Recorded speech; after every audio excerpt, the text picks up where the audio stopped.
Conservation nature, pour que la nature reste un coin de paradis.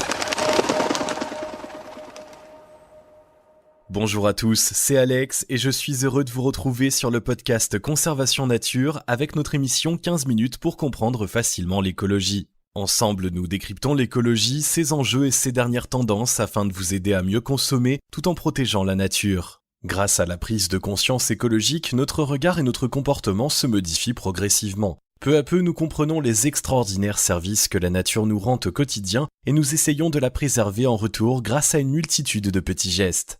Mais cette prise de conscience porte principalement sur les facettes les plus visibles de l'urgence environnementale comme la déforestation, la pollution plastique dans les océans ou encore les conséquences du réchauffement climatique. Sous nos pieds pourtant, partout à travers la planète, ce sont aussi les sols qui se dégradent et avec eux l'un des écosystèmes les plus précieux au monde. Ce nouveau sujet se penchera sur cette pollution silencieuse, sur ses conséquences et sur les moyens de rendre enfin à la Terre toute sa fertilité. Tout d'abord, ce qui rend l'analyse beaucoup plus difficile, c'est que la qualité d'un sol ne s'évalue pas en tant que telle. On tiendra plutôt compte de sa composition, de sa structure et de sa capacité à remplir ses fonctions écologiques. Les sols sableux des régions froides, par exemple, sont riches en matière organique. Les sols dits limoneux, comme on les retrouve sur les bords de la Loire, sont très friables et faciles à travailler. Sous des climats plus chauds et secs, les sols argileux se reconnaissent à leur couleur ocre et aux quantités impressionnantes d'eau qu'ils sont capables de stocker. On parlera de pollution des sols en cas de forte concentration de composés chimiques dangereux pour la santé des plantes et des animaux. Ces composés se propageront aussi dans l'air et les eaux, et la contamination pourra alors se faire par voie respiratoire, en inhalant des poussières, ou par voie digestive en consommant l'eau polluée par exemple. Une fois la pollution avérée, il est généralement très difficile pour la Terre de retrouver son état initial, ce qui met en péril l'équilibre d'une multitude d'écosystèmes. Car le sol, ce n'est pas simplement le support de nos cultures ou ce sur quoi nous marchons et nous bâtissons nos villes, c'est aussi le lieu de vie d'une quantité colossale d'êtres vivants, parmi les plus essentiels de la planète. À vrai dire, on estime qu'une seule cuillère à soupe de terre en bonne santé abrite plus d'êtres vivants qu'il n'y a d'humains sur la planète. Le sol, c'est un mélange de sable, d'argile, de débris de roches et de restes d'organismes décomposés qui forment une couche superficielle de 30 cm en moyenne sur la surface terrestre. C'est ce que l'on appelle l'humus. L'air et l'eau y circulent en permanence grâce à la foule d'êtres vivants qui y évoluent. Une foule extraordinaire qui représente à elle seule plus de 70% de toute la biomasse animale de la Terre. On y retrouve des espèces connues comme les vers de terre, les araignées, les mille-pattes, mais aussi des acariens et encore plus de champignons et de bactéries visibles uniquement au microscope. À l'heure actuelle, 80% des invertébrés du sol ont déjà été répertoriés, mais nous ne connaissons encore que 1% des bactéries et des champignons. Ces êtres vivants des écosystèmes souterrains jouent des rôles essentiels en remplissant deux missions bien distinctes. D'une part, les micro-organismes se nourrissent des végétaux et des animaux morts et permettent ainsi de créer de la matière organique dans laquelle les plantes puiseront les nutriments essentiels à leur développement. Et d'autre part, le déplacement incessant des différentes espèces participe à aérer la terre, à faciliter l'apport en eau et la diffusion des racines. Un sol sain dépend largement de la biodiversité qui s'y abrite et peut être en mesure d'occuper une multitude de fonctions. Il accueille nos cultures, bien sûr, et nourrit les animaux d'élevage. 95% de toute notre alimentation provient directement ou indirectement des sols. Sans eux, pas d'eau potable non plus d'ailleurs, puisque c'est grâce au sol que les eaux de pluie se débarrassent de leurs bactéries avant d'atteindre les nappes phréatiques. Et en prime, elles récupèrent une bonne quantité de minéraux bénéfiques pour notre organisme.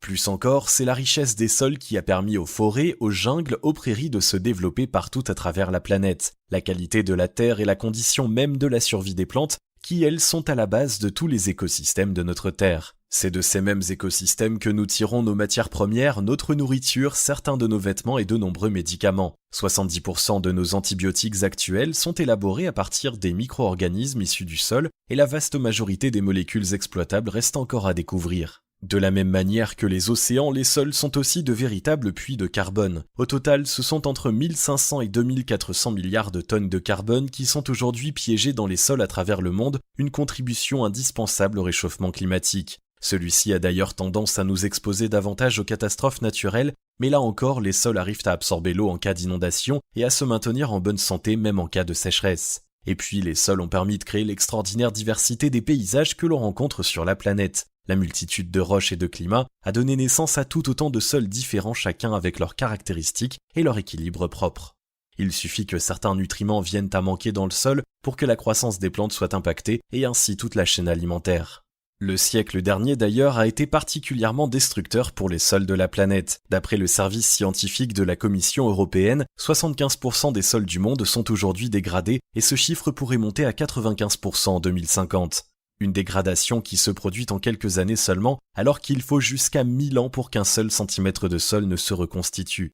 Autrement dit, malgré les idées reçues, le sol n'est pas une ressource illimitée. Il n'y a rien de plus que ce que nous voyons et il est impossible d'assister à son renouvellement à l'échelle d'une vie humaine. À titre d'exemple, ce sont environ 11 hectares de sol qui disparaissent chaque heure en Europe du fait de l'expansion urbaine. Les sols s'étouffent et les vers de terre se font de plus en plus rares. En 1950, on comptait en moyenne 2 tonnes de vers de terre par hectare. Ils ne sont plus que 200 kilos aujourd'hui. Ils jouent pourtant un rôle capital dans la fertilisation des terres.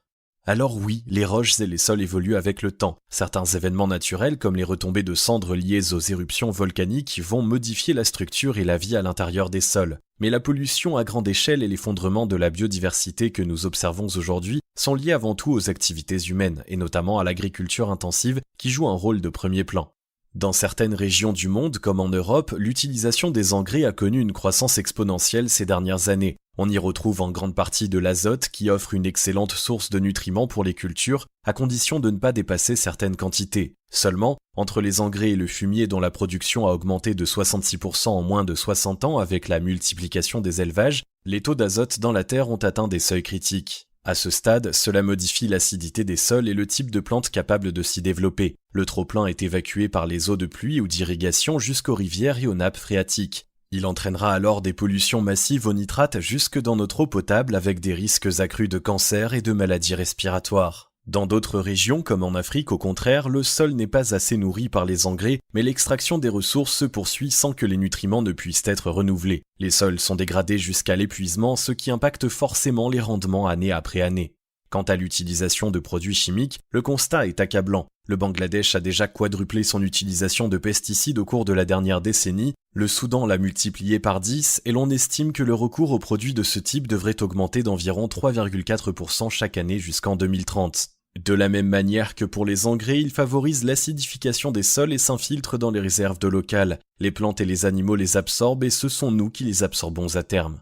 De leur côté, beaucoup de sols en bonne santé sont tout simplement bétonnés pour répondre à la demande croissante d'urbanisation. Chaque année sur Terre, ce ne sont pas moins de 70 000 hectares d'asphalte et de béton qui font leur apparition, soit l'équivalent d'un département tous les 7 ans. C'est ce que l'on appelle l'artificialisation des sols. Sous le béton, le sol a été mélangé et compacté au point que ni l'eau ni les racines des plantes ne peuvent circuler correctement. Dans ces conditions, la vie a énormément de mal à prospérer de nouveau. Pire encore, l'artificialisation se produit en France même lorsque cela n'est pas nécessaire. On bétonne pour créer de nouveaux espaces résidentiels ou des zones d'activité alors même qu'il n'y a pas de réelle demande. Au final, la France a déjà perdu un quart de sa surface agricole ces 50 dernières années. En bordure de route, le trafic routier entraîne une impressionnante pollution à base de métaux lourds et d'hydrocarbures capables de contaminer les cultures et les pâturages situés à proximité. Et dans nos foyers, la pollution des sols se poursuit de manière indirecte. Il y a par exemple les produits chimiques que nous utilisons et que nous rejetons avec les eaux usées. La majeure partie de ces eaux termineront leur course dans le sol et ruisselleront jusqu'aux nappes phréatiques.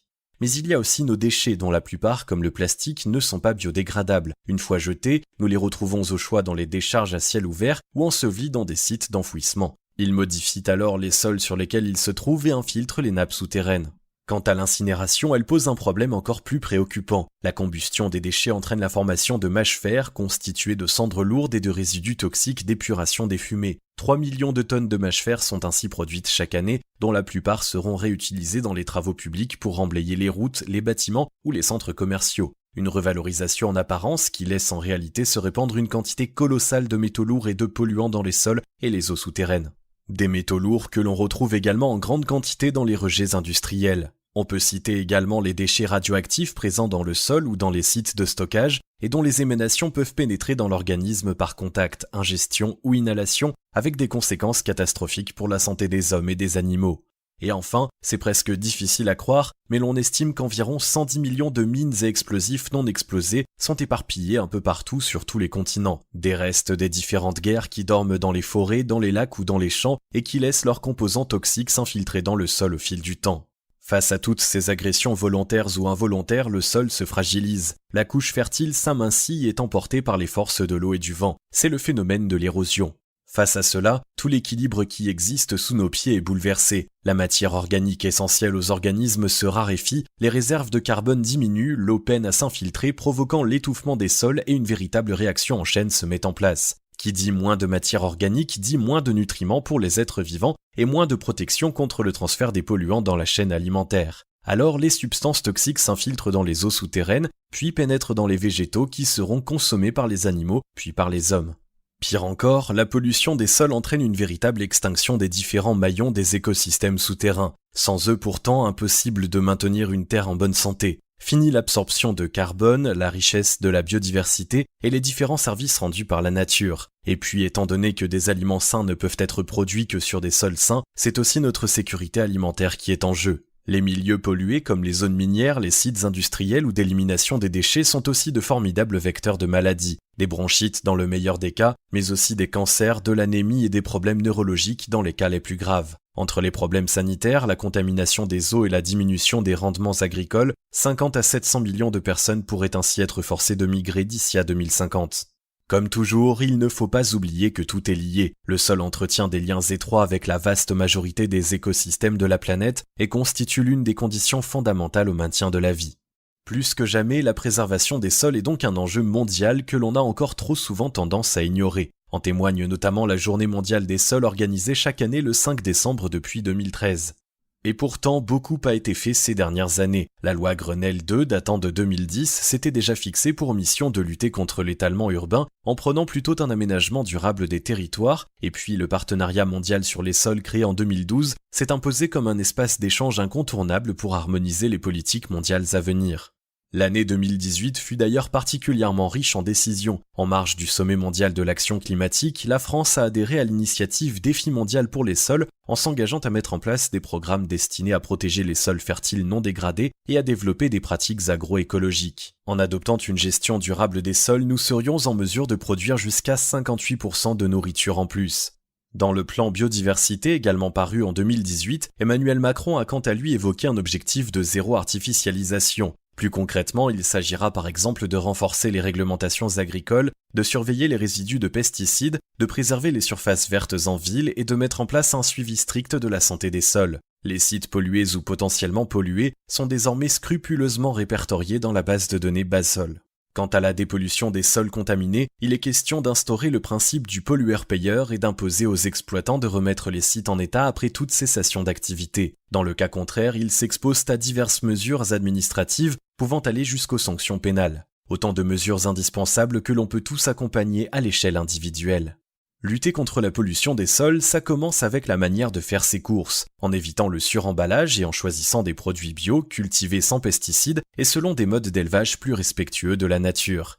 Et puis en limitant sa consommation de viande, étant donné que l'agriculture intensive est largement liée à l'alimentation animale. À travers la planète, des milliers d'hectares sont déforestés et les sols sont exploités jusqu'à l'extrême pour cultiver du soja qui servira en grande partie à nourrir le bétail. Les mêmes procédés sont utilisés pour l'huile de palme que l'on évitera également. À la maison, on diminuera sa consommation de produits chimiques et l'on tentera de jeter le moins de déchets possible à la poubelle. D'ailleurs, nos déchets, ce sont aussi les mégots de cigarettes qui contiennent une quantité impressionnante de substances toxiques et qui sont encore jetés par millions chaque année dans les rues. Même chose pour les piles, dont la vaste majorité est encore abandonnée en pleine nature ou jetée dans les poubelles classiques. Leur composition libère ainsi d'importantes substances toxiques qui entraîneront des contaminations au plomb, au nickel ou au mercure, avec des effets catastrophiques sur la santé des êtres vivants.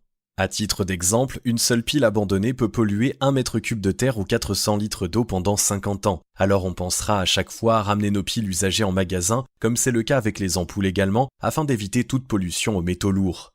Dans le jardin finalement ou sur la terrasse, il existe une multitude de petits gestes à mettre en place. Éviter les pesticides et les herbicides, mais aussi les engrais chimiques en ayant plutôt recours au compost comme nous l'avons évoqué, ou aux engrais verts. Malgré leur nom un peu trompeur, il s'agit en réalité de plantes non destinées à être récoltées, mais fauchées et laissées sur place pour fertiliser le sol et éviter l'apparition de mauvaises herbes. Entre deux cultures, on aura aussi recours au paillage composé de différents éléments naturels, organiques et minéraux. Disposé sur le sol autour des plantations, il améliore la structure du sol et la croissance des végétaux et aide à retenir l'eau pour limiter les arrosages. Quelles que soient les techniques employées, il est aujourd'hui essentiel de reconnaître et de valoriser le rôle fondamental joué par les sols dans le maintien de l'équilibre des écosystèmes et dans notre sécurité alimentaire. Année après année, la population humaine continue de s'accroître et devrait atteindre les 9 milliards d'individus d'ici à 2050. Ces sols que nous exploitons aujourd'hui sont aussi ceux que les générations à venir exploiteront demain. Aussi est-il indispensable d'améliorer les rendements, mais tout en préservant le rythme et la richesse de la Terre. Et la protection commence avec nous tous. Merci d'avoir écouté ce nouvel épisode, j'espère qu'il vous a plu. Si c'est le cas, n'hésitez pas à nous suivre sur les réseaux sociaux et à faire un tour sur notre site internet conservation-nature.fr pour connaître les prochains sujets. Vous y trouverez notamment de nombreux articles sur l'écologie, la nature et la protection de l'environnement. À très bientôt.